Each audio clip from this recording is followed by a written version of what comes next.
की। सम्मानीय मंच पर उपस्थित सभी सम्मानीय अतिथियों का अभिनंदन करता हूं। साथ ही हमारे बीच आष्टा विधानसभा के पहलवानों के पहलवान आदरणीय धर्मेंद्र पहलवान जी हमारे बीच उपस्थित हैं।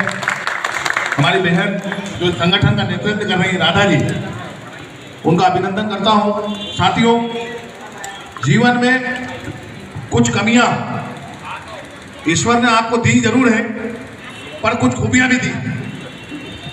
कमियां हैं तो खूबियां भी। रही बात सरकारों की, तो यह अवसर है, बहुत सारे काम सरकारों ने किए हैं। अभी सरकार गाड़ियां भी निरंतर दे रही है, बहुत सारे लोगों को गाड़ियां भी मिली है, साइकिल पंचायत के माध्यम से मिलती है हमेशा से।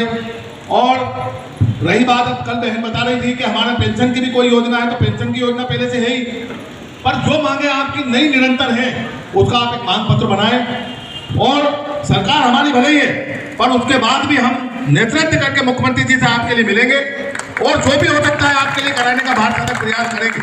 क्योंकि आप सब, कोई चलने में असमर्थ है, कोई बैठने में असमर्थ है, तो कहीं ना कहीं ये बहुत अच्छा मुझे लगा कि आप सबका एक संगठन है।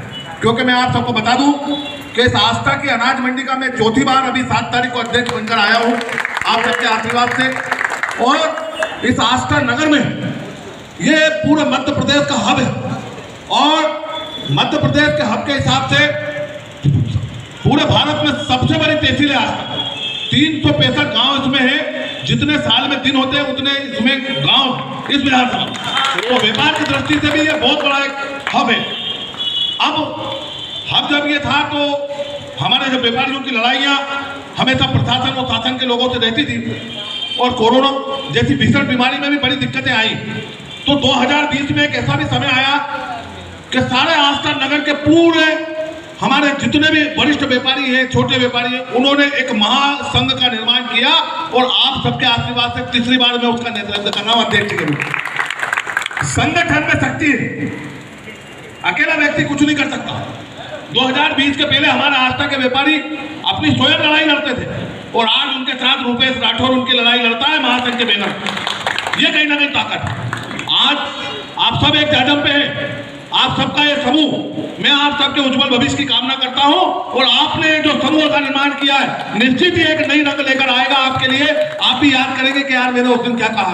क्या होता है कि जब हम समूह में कोई बात करते हैं तो उसको सरकारें हिल जाती हैं। सीधी भाषा में बात करूं, जब समूह बात करता है तो सरकारें हिल जाती हैं। एक सपोज छोटा सा उदाहरण दूं, क्योंकि मेरे अंदर भी शक्ति आ गई, पहलवान जी बैठे हैं। जब हम किसी को एक सपाटा मारेंगे यूं, तो केवल ये उसके गाल पे उंगलियां उछलेंगी, और यदि हम पहलवान जी की स्टाइल में एक मुक्का मारेंगे तो एक दांत उसका उसके हाथ में दे देंगे, इनाम लीजिए भाई। ये कहीं ना कहीं हमारे समूह की ताकत है।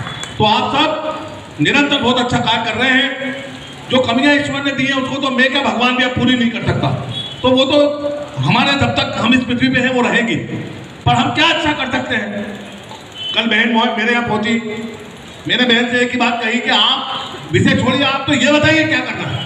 और सारे नेता जिस दिन मेरी भाषा में बात करने लगेंगे कि आप कहानी छोड़िए, ये बताइए कि हमें करना क्या है, उस दिन दिक्कतें खत्म हो जाएंगी।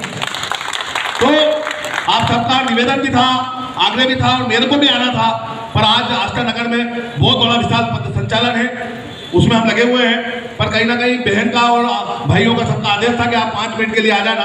मैं आप सबके बीच में उपस्थित हूँ। आप सबको विश्वास दिलाता हूँ कि आप जब भी कोई कार्यक्रम आयोजित करें, आस्था नगर में किसी से भी आपको कोई ज़्यादा गिड़गिड़ाने की या हाथ फैलाने की आवश्यकता नहीं है। आपका भाई आपके साथ खड़ा हुआ है, और आप अपना मांग पत्र बनाइए।